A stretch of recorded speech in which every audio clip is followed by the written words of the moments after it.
Bonjour à tous et bienvenue à Villemur-sur-Tarn. La Haute-Garonne part en live pour célébrer l'ouverture du festival 31 notes d'été, un événement organisé par le conseil départemental, par Haute-Garonne Tourisme, la soixantaine de communes qui accueillent les artistes jusqu'au 27 août, jusqu'à la fin du mois d'août, et les offices de tourisme qui organisent des visites thématiques. 31 notes d'été débute aujourd'hui, ce week-end, à Villemur-sur-Tarn. Nous y sommes.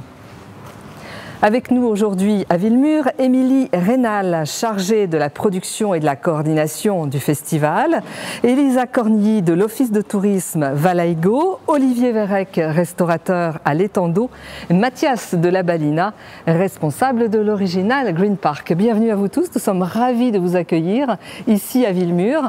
Nous sommes au début du mois d'août, alors vous allez peut-être le voir et l'apercevoir, il n'y a pas encore le soleil, mais on vous rassure, ça arrive.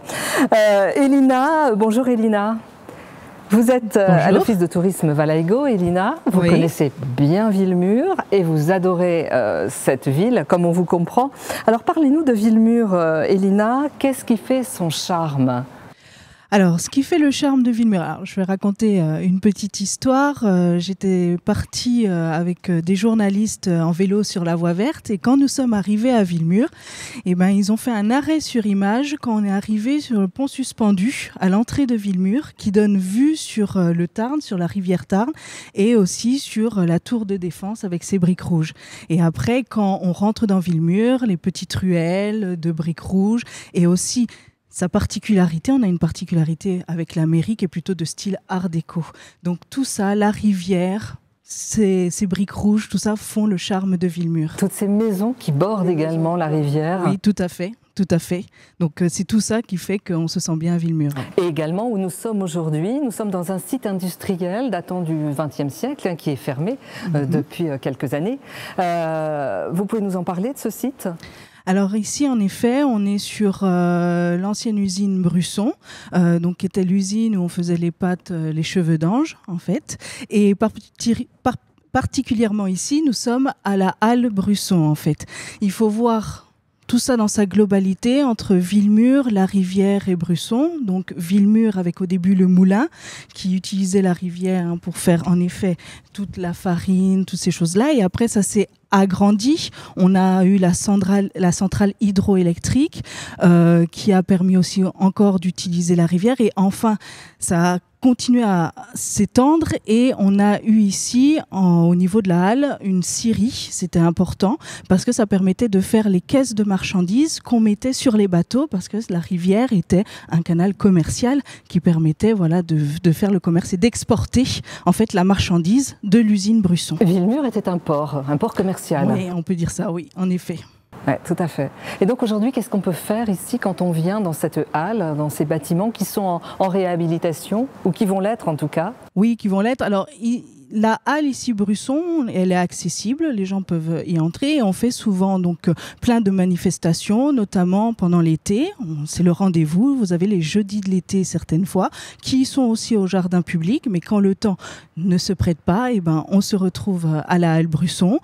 On fait divers concerts, des expositions, voilà. Donc c'est vraiment un espace ouvert où les gens peuvent se rendre et puis vous pouvez venir la visiter ici comme ça et aller voir après la vue que vous avez sur le Tarn et sur l'autre côté de Villemur. Là où nous sommes partis il y a quelques instants au début de cette émission. Alors à Villemur et autour de Villemur, on va rencontrer des personnages ô combien passionnants et intéressants. Bonjour Olivier Vérec. Bonjour. Vous êtes restaurateur. Oui. On n'a qu'une envie, aller chez vous, s'installer à votre table, l'Étang d'Eau. Voilà, oui, je suis à Villemur, donc l'Étang d'Eau. Qu'est-ce qu'on mange chez vous, Olivier ? Quelle est votre spécialité ? Est-ce que vous avez un plat signature, par exemple ? J'ai un plat signature qu'on va vous préparer tout à l'heure, notamment. On va le voir dans quelques instants et on va vous donner une recette. Oui. Voilà, on va laisser la surprise. Et voilà, j'en ai plusieurs. On travaille de l'agneau, on travaille... Beaucoup de foie gras aussi. Oui. Voilà, et 31 notes d'été, vous allez être bien présents puisque vous allez préparer de bons petits plats à tous les festivaliers qui vont venir assister au spectacle. C'est ça, on est demain sur Vaquet par exemple, pour justement, faire des petites choses à déguster. Voilà, absolument, qu'on pourra goûter avec vous. Et puis vous pourrez également nous donner quelques précieux conseils de chef. Mathias est à vos côtés. Oui, bonjour. Bonjour Mathias, merci de nous rejoindre. Vous êtes très occupé, il paraît, en ce moment. C'est la pleine saison. Exactement. Alors vous, Mathias, vous êtes passionné de wakeboard. Tout à fait. C'est ce qui vous a amené à créer cette base nautique. Alors avec deux amis d'enfance et associés, on a créé cette base nautique il y a 7 ans, tout à fait, l'Original Green Park, qui est à Bessières. Et voilà, à la base, on est des passionnés de sport de glisse. Et aujourd'hui, c'est un espace détente, il y a un espace restauration. Et c'est autour de la glisse, évidemment. Autour de la glisse, alors on ne va pas vous demander de faire une démonstration. Mais non, ça va être compliqué.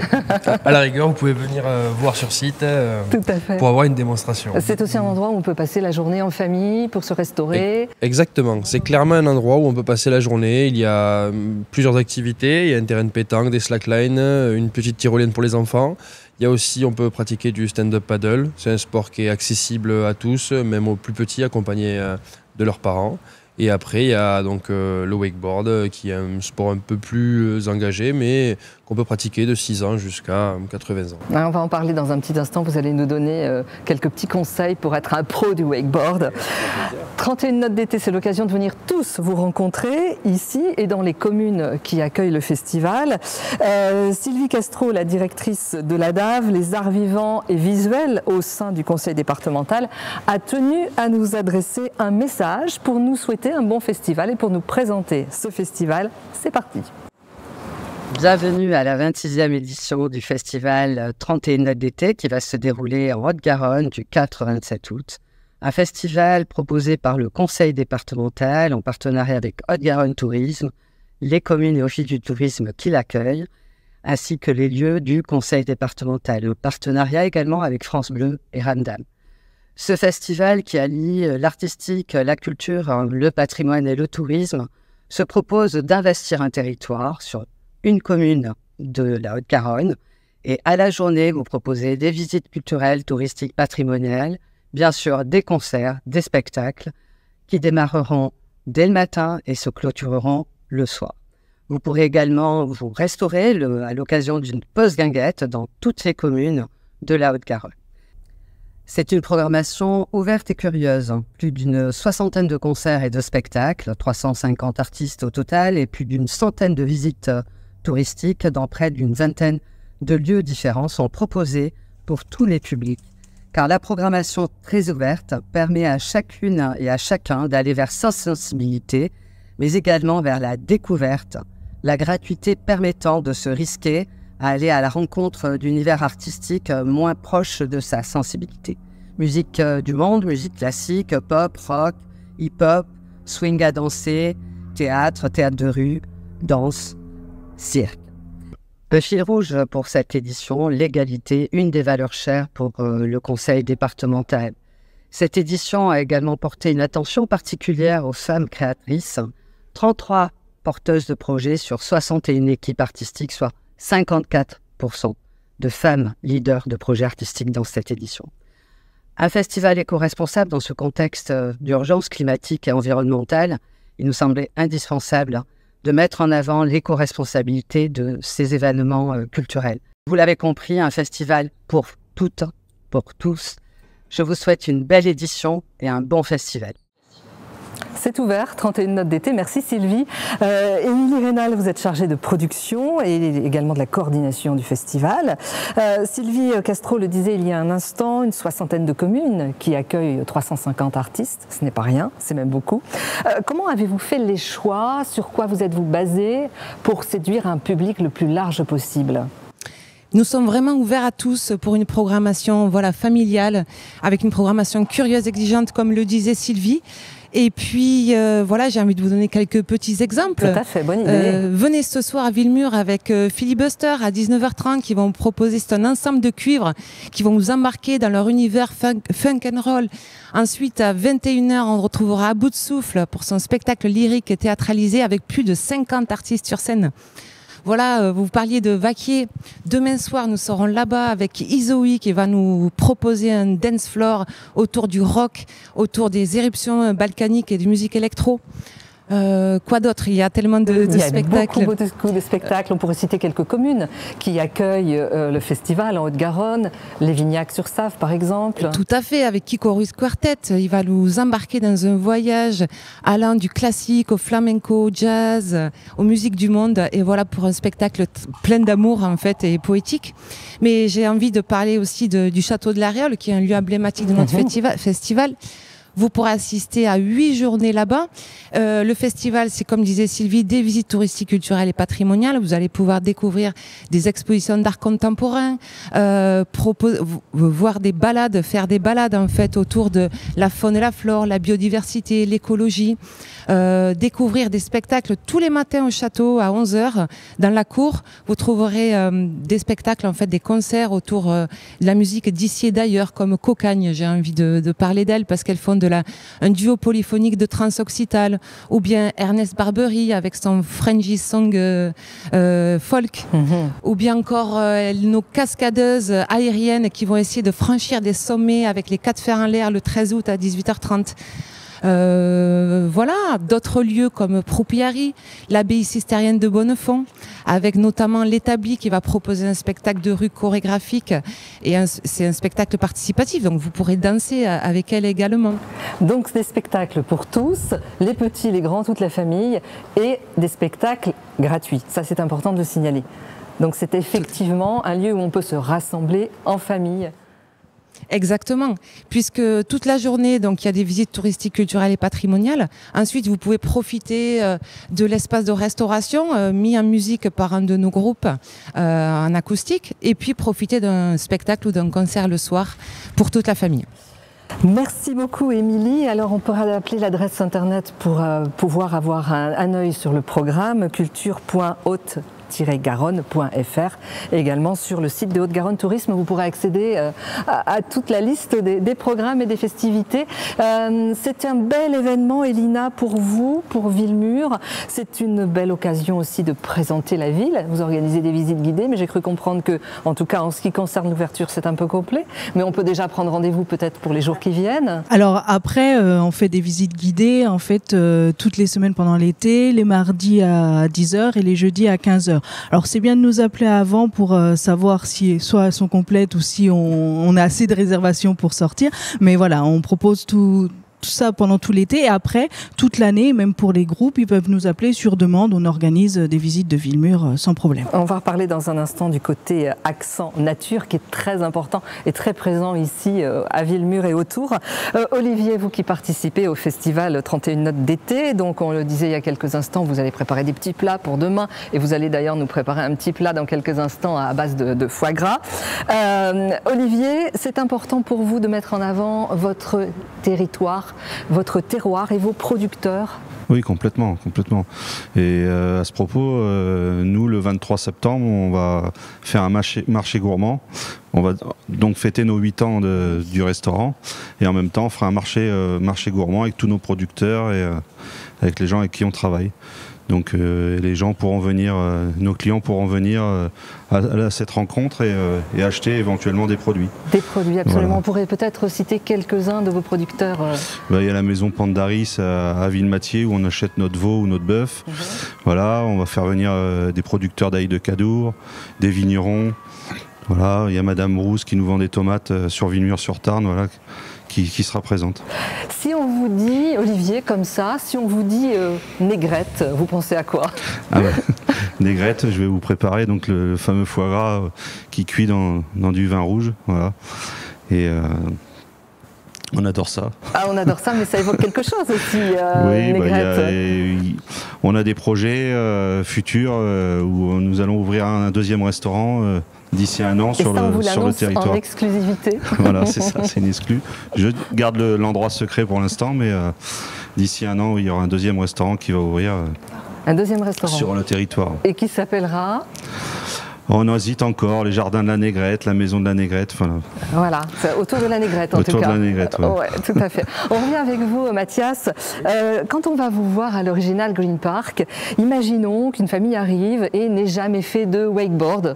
qu'est-ce que vous conseillez? Qu'est-ce que vous faites? Est-ce que vous proposez des cours, par exemple? Alors nous, en fait, notre système, c'est toujours des cours. À chaque fois que vous venez, vous aurez toujours un cours particulier. Vous êtes seul sur le câble. Le système, en fait, c'est un système bipoulie 2.0. Alors ça parle peut-être pas, mais c'est un système où on est seul sur le câble avec un moniteur. Du coup, on est accompagné tout le long. On a plein de conseils et en fait, ça permet 99% de réussite pour tout le monde. Donc du coup, c'est en plus de pouvoir découvrir ce sport, ça permet au plus grand nombre de pouvoir pratiquer ce sport. Voilà. D'accord, donc c'est vraiment accessible. C'est très accessible. Il ne faut pas de conditions particulières physiques? Non, il ne faut pas une condition physique particulière. Il faut, comme je vous dis, même pas d'âge. On a fait partir des gens bien avancés en âge. Ils ont très bien réussi. Donc vraiment, c'est un sport qui est très accessible via ce système. Il faut juste rester bien détendu, voilà, et tout va bien. Et ça fonctionne. Exactement. Bon, le paddle, c'est plus facile, plus accessible? Alors, le paddle, forcément, c'est plus facile puisque c'est un sport qu'on peut pratiquer assis, à genoux, debout. Donc quand on commence assis ou à genoux, c'est très accessible. Debout, ça demande un peu plus de difficulté, mais ça reste quand même aussi très accessible. Surtout le pratiquer en lac. Question d'équilibre, hein, Mathias. Exactement, une question d'équilibre. Et surtout, on va dire qu'en lac, le paddle, ça reste accessible parce qu'il n'y a pas de vagues, donc c'est assez plat, donc c'est relativement facile. Le paddle, ça se complique un peu quand on va le pratiquer en mer ou à l'océan. Donc nous, la pratique, elle est très facile. Et justement, c'est une activité qu'on propose aux familles qui ont des enfants de moins de 6 ans. Comme ça, ils peuvent accompagner leur enfant sur une activité au lac. Voilà, dans un esprit très familial, Exactement. très bon enfant. Tout à fait. Esprit guinguette aussi, on va en reparler après dans quelques instants. Tout à fait. Juste après, que l'on laisse partir Olivier, si vous êtes d'accord, pour rejoindre votre table. Et vous allez nous préparer cette recette presque en direct, allez, on peut le dire, de foie gras. Et quant à vous, qui nous regardez et qui souhaitez venir découvrir Villemur-sur-Tarn, le temps d'un week-end, par exemple, c'est une excellente idée. On a choisi pour vous une adresse presque confidentielle, le gîte Green Valley à Villaudric, c'est à 2 pas d'ici. Notre équipe est allée rencontrer Elisabeth et Anthony Goldwyn. Nous avons quitté la Grande-Bretagne en 80, nous avons quitté Thatcher pour arriver ici en France avec Mitterrand. J'ai quitté mon métier qui était décorateur et je suis parti avec Lise. Nous avons voyagé un petit peu et c'est ici à Villaudric qu'on s'est posé. C'était une grande idée, n'est-ce pas? Ici, c'est un petit coin de verdure où on vit très bien. J'avais envie de partager avec d'autres personnes. On a choisi le nom du gîte, Green Valley, parce qu'ici, il fait très vert.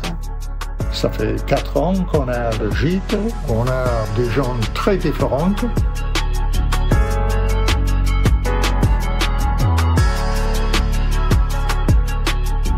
Il y a une chambre à l'étage avec une grande lit pour 2 personnes et éventuellement un petit lit. Le salon avec le canapé qui se défait. Le gîte de France est le site le plus intéressant pour les gens qui cherchent un logement de vacances.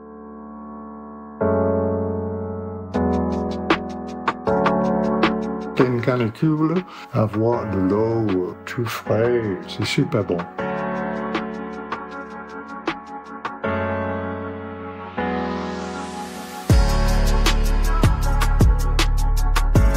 Prendre le fruit sur l'arbre et le manger sans besoin de le laver ni le ploucher.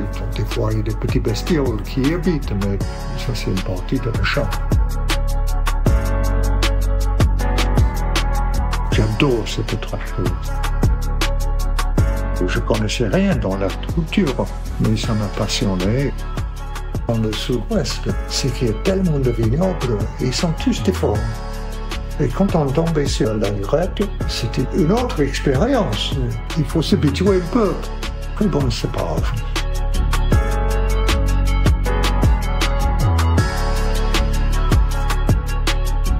Je suis Elisabeth. Je suis Anthony. Venez nous voir au Green Valley Gîte, partager ce petit coin de paradis avec nous deux.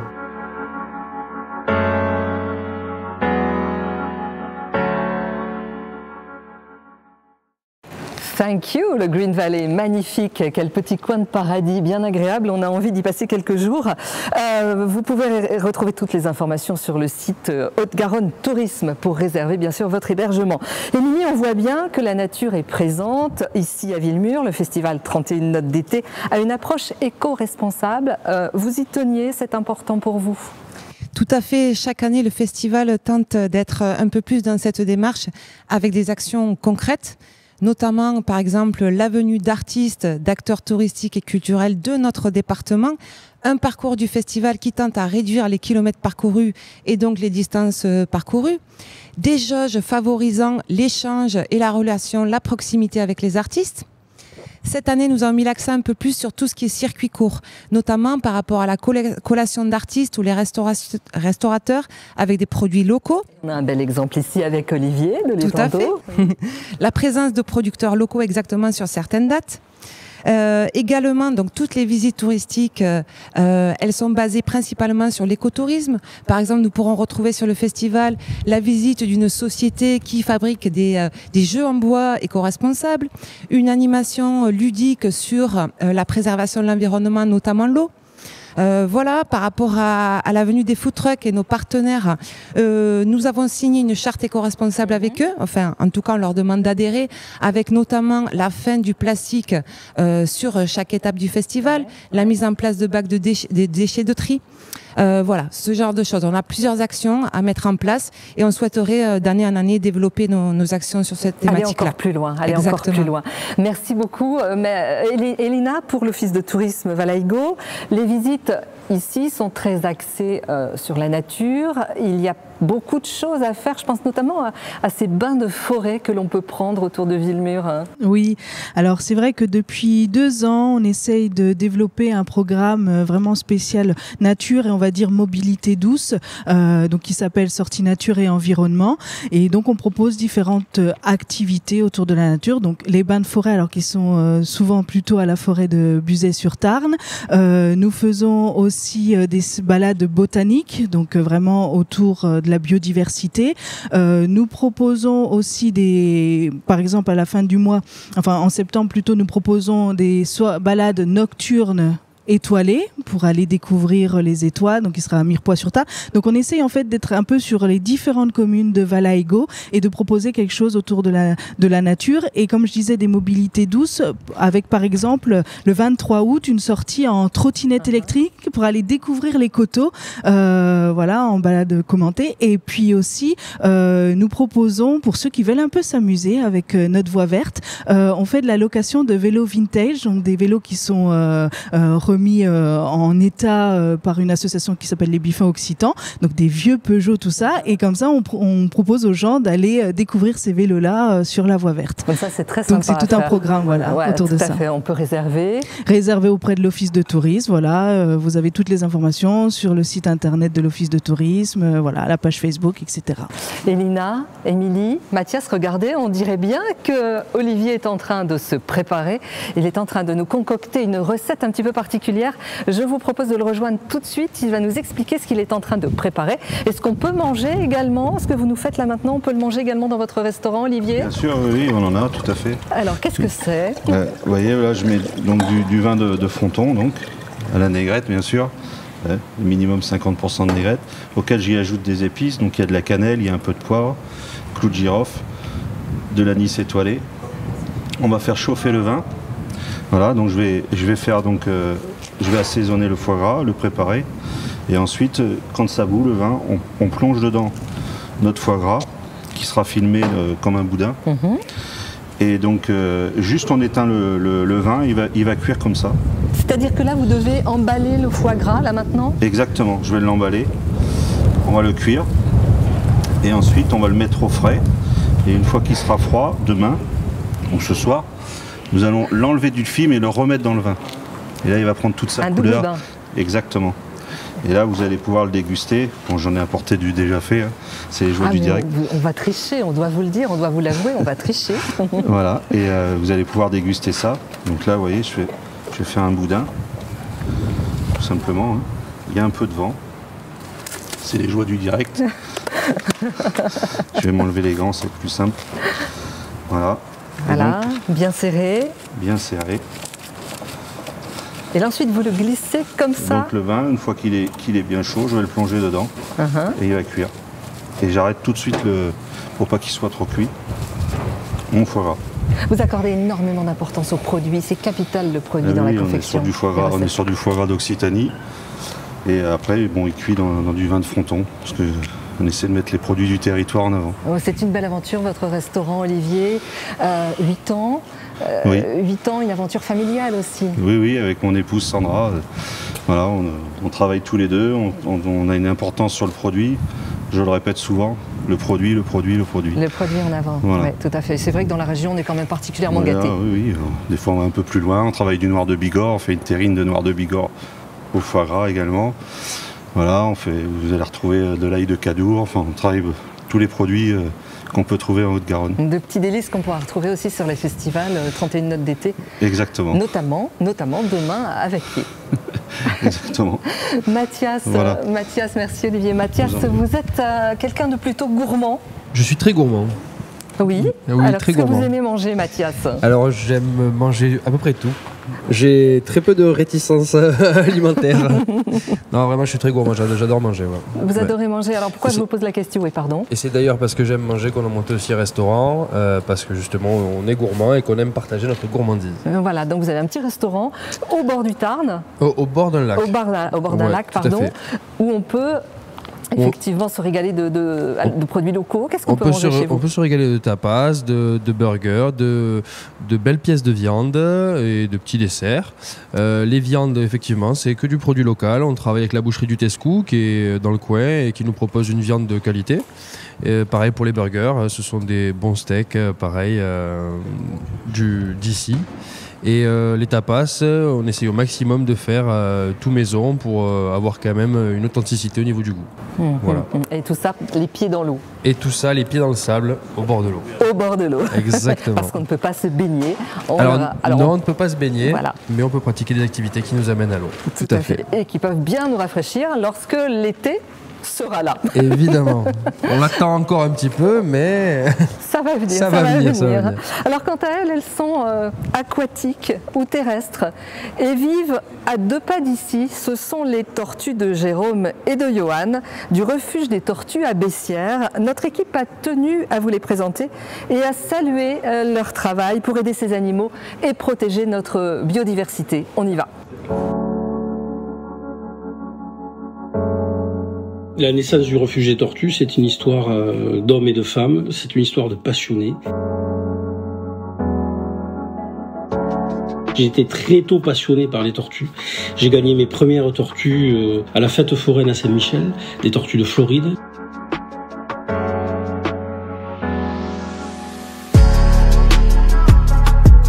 C'est un animal qui m'a fasciné. Et de là est partie cette aventure extraordinaire qui nous amène jusqu'à aujourd'hui.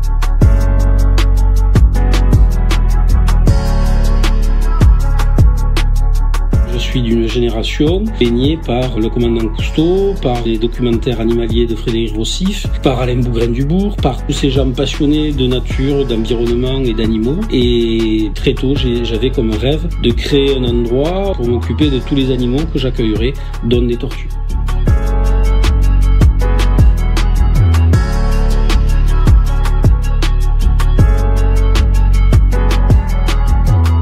Les premiers voyages que j'ai faits, c'était à l'âge de 15 ans. J'ai parcouru l'Afrique. J'ai étudié les tortues sur le terrain en parfait autodidacte. J'ai découvert des nouvelles espèces de tortues, dont une qui porte mon nom. J'ai travaillé pour le Muséum de Paris, en tant que passionné avec tous les plus grands spécialistes de tortues du monde. La tortue, finalement, c'était un prétexte à des rencontres. Je me suis décidé de poser mon sac à dos et de chercher un endroit où je pourrais créer le lieu de mes rêves.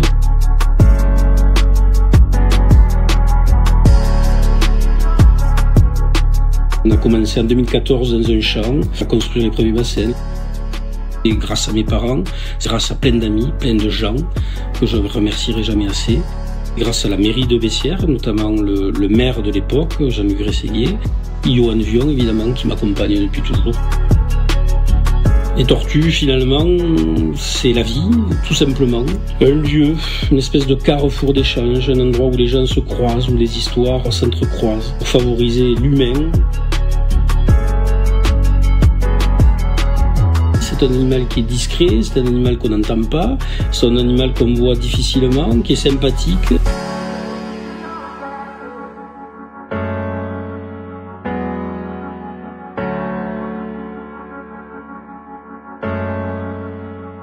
Je suis content de la vie que je mène parce que je n'ai jamais trahi mes rêves.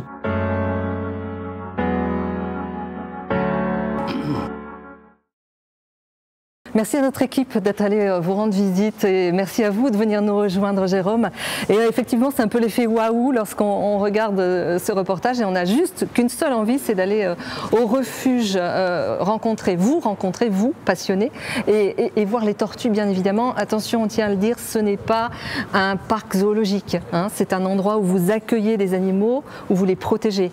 C'est effectivement un refuge, c'est-à-dire que tous les animaux que vous aurez l'occasion de voir quand vous viendrez nous visiter, ce sont des animaux qui proviennent soit de placements par l'administration lors de saisies, ou alors par des particuliers qui ne peuvent plus les garder et qui nous les confient. Vous organisez des concerts pendant l'été, au mois d'août, tous les samedis? Tous les samedis du mois de juin, juillet, août, tous les samedis soirs, des concerts. Et puis restauration également. Et puis voilà, c'est un espace où on peut passer facilement la journée et faire une visite, j'allais dire, un petit peu intelligente, parce qu'elle est vraiment liée à la protection de la biodiversité. Et on a toute une équipe de passionnés qui sont là pour délivrer des messages en faveur de notre patrimoine local, mais également national. Et ces tortues, il faut les protéger? Effectivement, il y a 440 espèces à travers le monde. On a 3 espèces différentes de tortues en France et toutes sont menacées, malheureusement, toutes à cause d'origine anthropique. Les hommes font pas que du bien, on le sait, mais heureusement qu'il y a beaucoup d'acteurs au sein de notre société qui sont là, beaucoup d'associations, beaucoup d'actions locales qui sont là pour justement essayer de contrecarrer tout ce qui peut être néfaste à ces animaux qui sont vieux, rappelons-le, de plus de 260 millions d'années. Et une tortue, ça vit longtemps aussi. Et une tortue, ça vit longtemps. Plus d'une centaine d'années pour certaines d'entre elles. Oui. Donc c'est vrai qu'il faut y penser lorsqu'on souhaite adopter un animal. L'achat ou l'acquisition d'une tortue, c'est pas un acte bénin, c'est pas un acte anodin, je veux dire. Ça doit être un acte réfléchi. On s'engage. Alors c'est vrai qu'on vit dans une société où l'engagement, c'est pas forcément ça tous les jours, mais acheter un animal qui vit très longtemps, une espèce longévive, ça nécessite en amont une réflexion parce qu'on s'engage sur une période très longue. Donc vraiment, toutes celles et ceux qui nous écoutent, qui auront envie un jour d'acquérir un tel animal, avant de faire ça, avant d'acheter ou d'avoir cet animal, il faut se renseigner auprès de spécialistes et on est là évidemment nous au niveau du refuge des tortues pour répondre à toutes vos questions. Le refuge des tortues à Bessières, on peut vous appeler vous Jérôme et également Johan. Merci à vous, merci beaucoup. Merci à vous. Elina, retour à Villemur, quelques rendez-vous à ne pas manquer en ce moment et dans les quelques semaines qui viennent. Alors, pour aujourd'hui quand même, dans le cadre des 31 notes d'été, nous avons quand même à 15h donc la visite commentée de l'exposition Notre biodiversité s'affiche au Grenier du Roi. Il ne faut pas louper aussi l'exposition annuelle qui est à la Tour de Défense. Alors cette année, c'est la thématique les Villemuriens pendant la guerre 39-45. Donc c'est l'association du Villemur historique qui fait chaque année une exposition et donc la Tour de Défense est ouverte le mois d'août et le mois de septembre. Donc aussi, c'est l'occasion d'aller voir l'intérieur de la Tour de Défense pour ceux qui veulent la visiter. Et après, pour finir l'été, vous avez différents rendez-vous sur tout Valaego. Notamment, il y a une grande date fin août à Bessières Bessières fait sa rentrée alors avec concerts, etc. On a aussi un grand festival à Sérac qui s'appelle le festival. Alors là, j'ai plus le va jouer dehors. Donc, il sera fin août aussi. Et on a aussi les dates musique en vigne qui sont des concerts dans les lieux, dans les vignes. Et là, ce sera à Villematier. Donc voici les dates pour finir la saison en beauté. Et on retrouve toutes les informations sur votre site internet. Sur notre site internet, voilà, tourisme-valaego.fr. Eh bien, c'est parfait. 31 notes d'été. On peut rappeler l'adresse pour trouver le programme. culture.haute-garonne.fr. Vous pouvez également trouver toutes les informations, bien sûr, sur Haute-Garonne Tourisme sur notre site internet. Olivier, vous êtes impatient de nous faire découvrir votre recette. On va vous inviter, à vous tous qui avez participé à cette émission, à venir déguster, bien évidemment, le foie gras d'Olivier Vérec ou à vous rejoindre à l'étang d'eau. Merci pour votre participation. Merci à tous. Merci à toute l'équipe technique qui nous a suivis et qui a réussi à bien accorder et raccorder les câbles aujourd'hui. Tout est parfait, tout fonctionne parfaitement bien. Merci à tous. Merci à Catherine, merci à Corinne, merci à Fred. Retrouvez cette émission en replay sur Haute-Garonne Tourisme et bien sûr sur tous nos réseaux sociaux. On vous donne rendez-vous le 17 août. Nous serons à Saint-Bertrand de Comminges. Merci à vous.